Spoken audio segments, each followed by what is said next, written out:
Hi everyone, I'm Miss Stewart, and I'm the teacher of your third grader.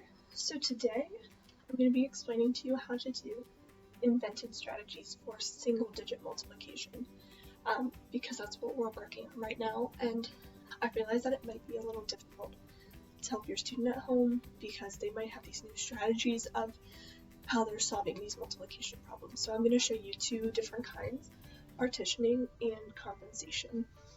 They're pretty easy to understand, but I'm going to walk you through all the steps and how to explain it to them. So we are first going to start with partitioning, and there's two ways to do it. You can do it by decades or by tens and ones. So I'm going to start by explaining partitioning in forms of decades to you.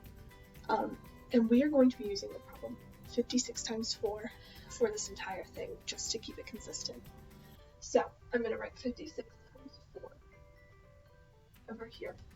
So you can see that with the place value, there's a 5 in the tens place and a 6 in the ones.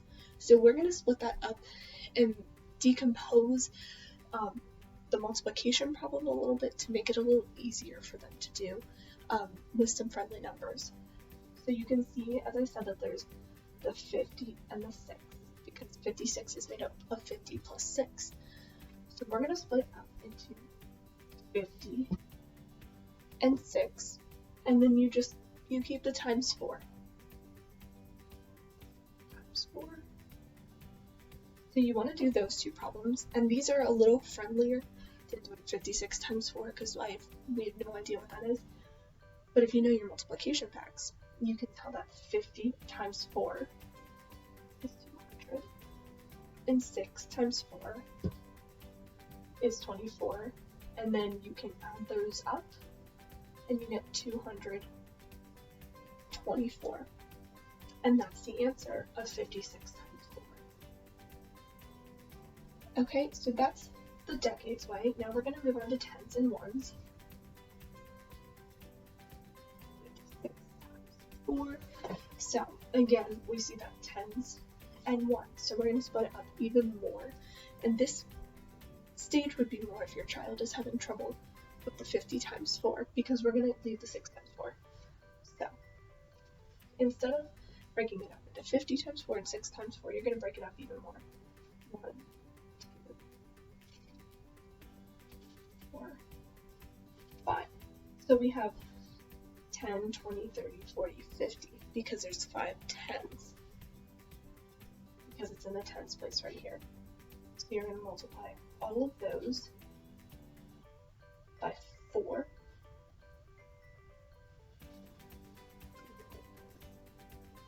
Which is 40, and that should be a much easier problem for your student to do. If they're struggling with that. We're also going to do 6 times 4. So we know that 40 plus 40 is 80, and another 40 plus 40 is 80. And then we're going to do 40 and 24. I'll write it over here like this. Is 64. So then we're going to add all of those up. We know that this is 160. And we're going to add this 64 over here. I just don't have enough room to keep going down. And we are going to get 224 again. So these two, this is probably the easier way. So if they're struggling with multiplication, maybe start with the tens and ones and then move on to decades. So then we're going to move on to compensation. So compensation, 56 times 4 again. We're going to try to do a friendly number, but we're going to make it into a new number. So 56 is pretty close to 60, which is a lot easier because we just have to worry about the tens place value, not the ones. So 56 plus 4 equals 60. And then you're going to do 60 times 4 since that's the math problem. And that gives you 240. And as you can see, this is a lot bigger than our answer over here. So what we need to do is take this 4 that we added, multiply it, and we get 16. So we want to do 240 minus 16.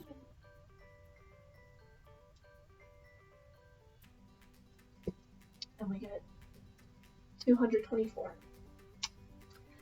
So my suggestion would be to start with the tens and ones, move on to decades with partitioning if your student's struggling, and then if they get it a little better or they want to use compensation, this is how to do it.